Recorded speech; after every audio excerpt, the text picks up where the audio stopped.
আজকে হাই বন্ধুরা, কেমন আছো সবাই? আজকে না আমি ফার্স্ট টাইম মানকচু বাটা বানাচ্ছি।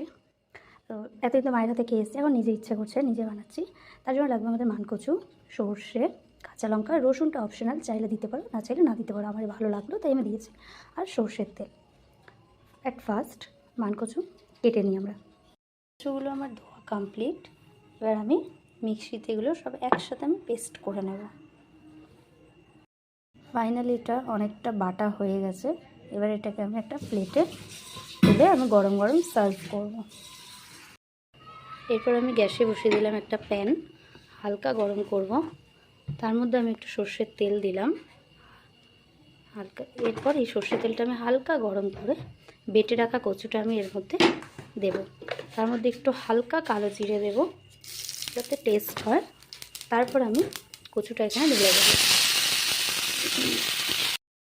এরপর এটা হালকা হাতে নেড়ে নিয়ে, হালকাভাবে নেড়ে অল্প আছে এটাকে তুলে নিতে হবে। একটুখানি জলটা টানাতে হবে, টানিয়ে নিয়ে এটাকে তুলে নিতে হবে। ফাইনালি রেডি হয়ে গেছে। দেখতে পাচ্ছ কতটা সুন্দর হয়েছে। গরম ভাতের সাথে একবার ট্রাই করতে পারো।